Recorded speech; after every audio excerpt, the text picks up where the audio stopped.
Oyez, oyez! C'est le mois d'octobre que voilà, et avec lui les remerciements.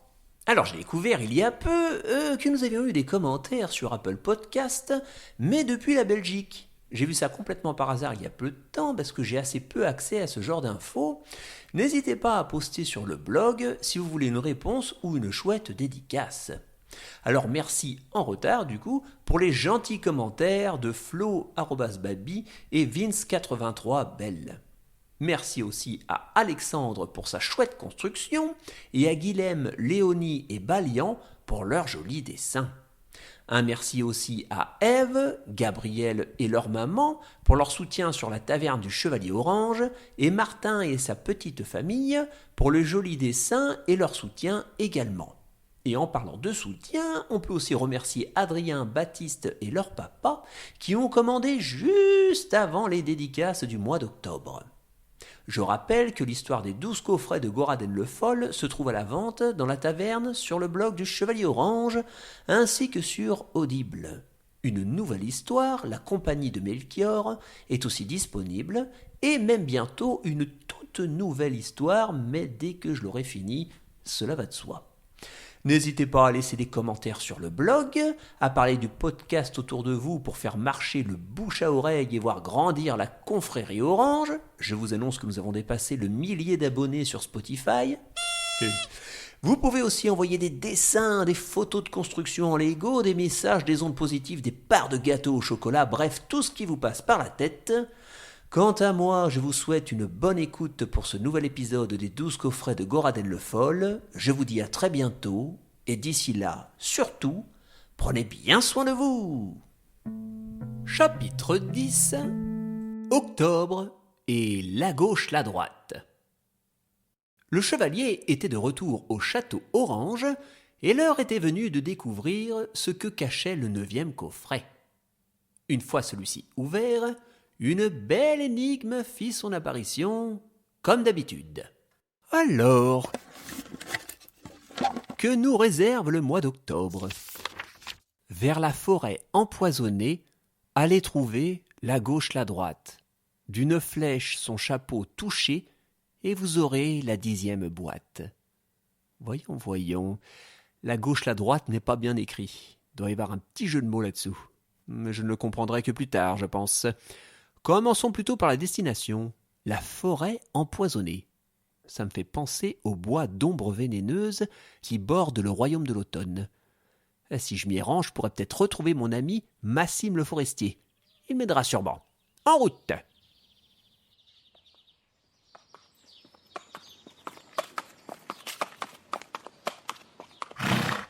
Le paladin arriva en début de journée près de l'orée de l'arbre sec qui touchait le fameux bois d'ombres vénéneuses.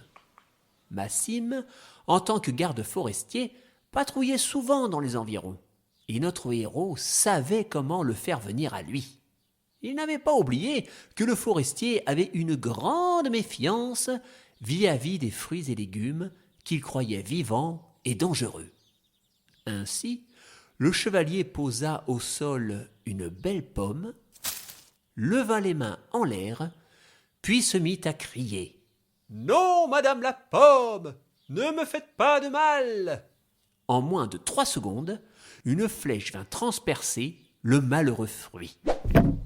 Le tir était précis, rapide, impeccable, bref, un tir qui était certainement de Massime.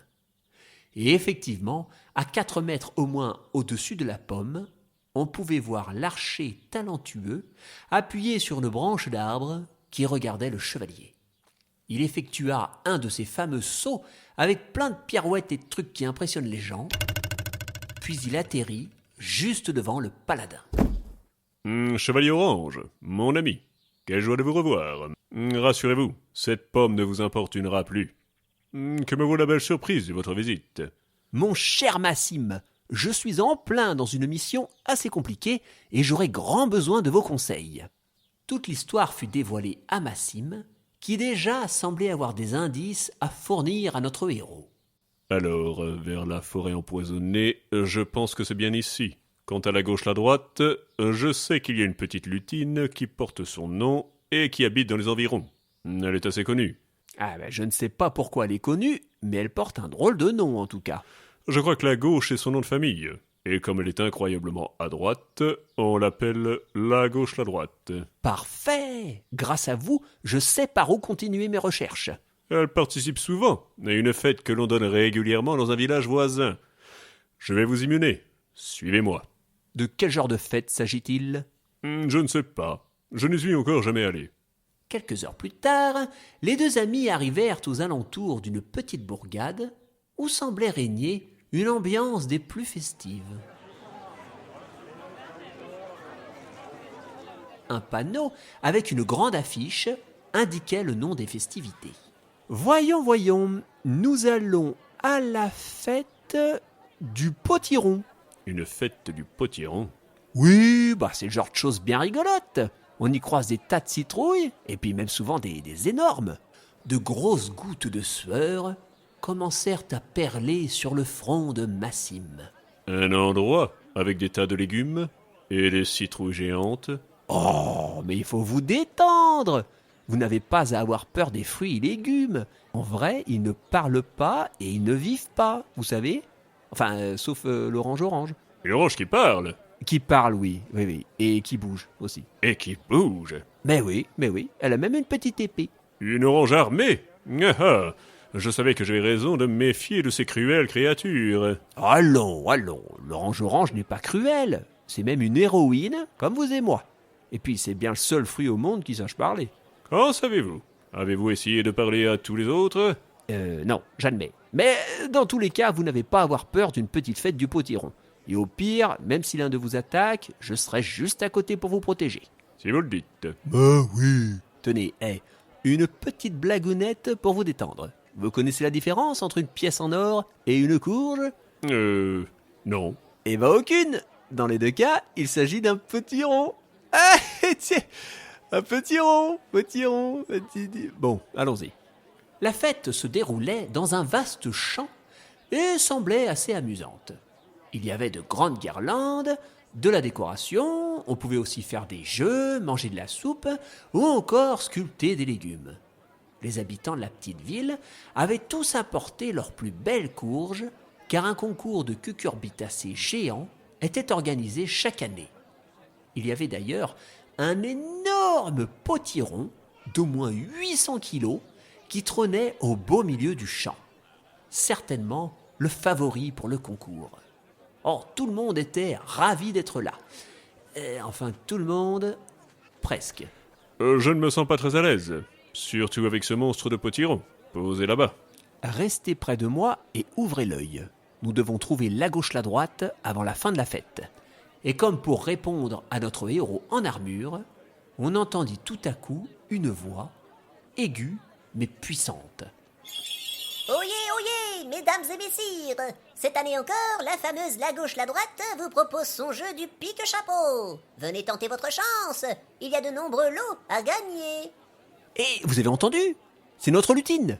Attends-nous. Pardon. Nous y voilà. Bien le bonjour, Madame Lutine. Êtes-vous bien la fameuse La Gauche, la Droite? Pascal La Gauche, pour vous servir, messire. Mais il est vrai que tout le monde me surnomme La Gauche, la Droite. Que puis-je pour vous? Vous venez me défier au jeu du pique-chapeau? Non, nous sommes là pour une affaire un peu plus importante. Et le chevalier expliqua en détail la mission qu'il avait menée jusqu'ici. Lorsqu'il évoqua Goraden le Fol, les yeux de la lutine se perdirent quelques instants dans le lointain. Puis, elle s'exclama. J'étais une amie de Goraden, vous savez. Ah bon? Mais alors, vous avez quel âge? Ce ne sont pas des questions que l'on pose à une dame lutine. Je peux juste vous affirmer que j'ai bien connu Goraden lorsqu'il était jeune, et que c'était quelqu'un de vraiment gentil. Lorsqu'il sentit que sa raison viendrait un jour à flancher, il me confia effectivement le 10e coffret. Cela fait des centaines d'années que j'attends que quelqu'un vienne le réclamer. Eh bien, nous voilà. On n'a plus qu'à récupérer la boîte. Oh, dis donc, j'aurais jamais cru que ce serait si simple de l'obtenir. Je nous voyais déjà en train de sauter, transpirer, stresser, réfléchir dans tous les sens. Mais qui vous a dit que j'allais vous confier ce coffret comme ça, sur un claquement de doigts? Eh ben tiens, j'aurais mieux fait de me taire, moi. Si vous voulez votre coffret, il va falloir me défier. Au pique-chapeau. Eh ben voilà, on va encore devoir se mettre dans tous nos états. Bon, alors, qu'est-ce donc que le jeu du pique-chapeau? Il n'y a rien de plus facile. Vous voyez ce chapeau à grelots sur ma tête? Si vous parvenez à le piquer avec une épée ou à l'aide d'une flèche, vous remporterez votre coffret. D'accord. Allez, je tente ma chance.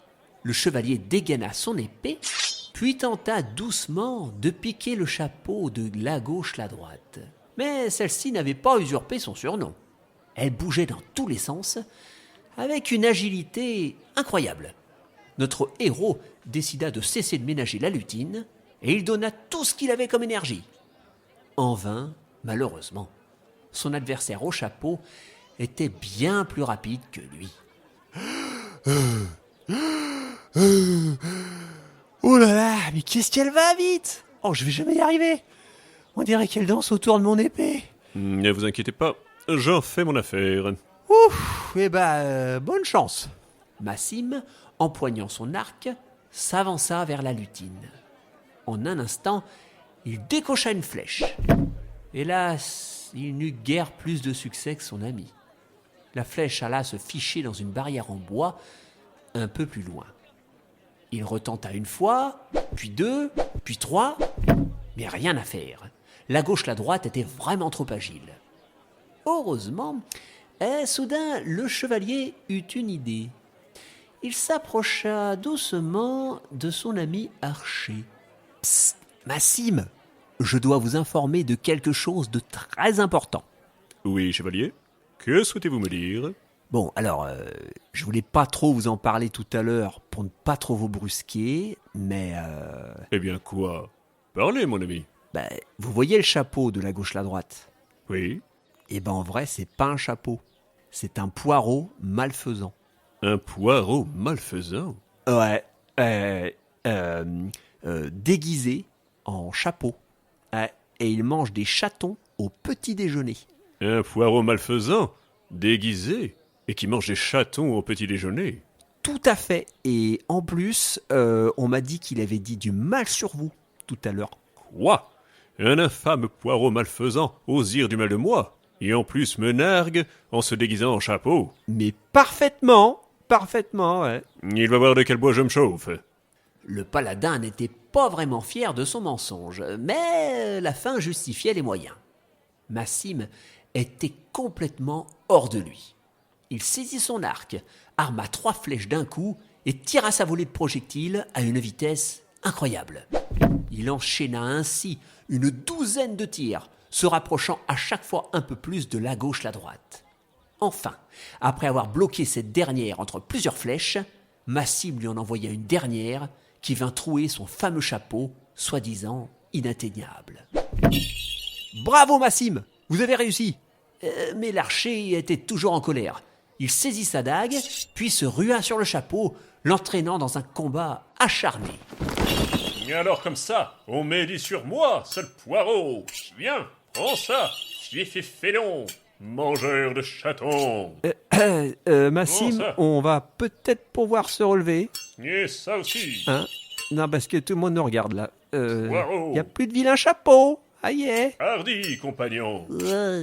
Il fallut 10 bonnes minutes pour apaiser le forestier. Mais une fois le calme revenu, la gauche, la droite vint féliciter les deux vainqueurs du jeu du pique-chapeau. Dites donc, vous êtes sacrément rapide, monsieur Massim. La dernière fois que quelqu'un a gagné à ce jeu, c'était il y a plus de 500 ans. Toutes mes félicitations. Et je crois que vous avez bien mérité cela.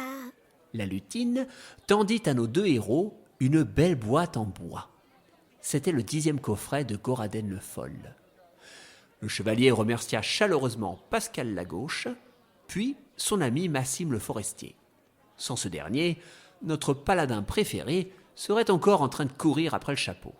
Mais heureusement, tout était bien qui finissait bien.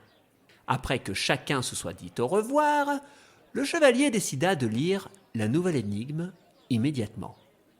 La fin du mois d'octobre était dans 10 jours, et il manquait encore 2 coffrets. Il n'y avait pas de temps à perdre. Bon, attaquons-nous à la 10e énigme. Alors, qu'est-ce que c'est que ça? Il y a un autre coffret dans celui que je viens d'ouvrir. Et un petit mot.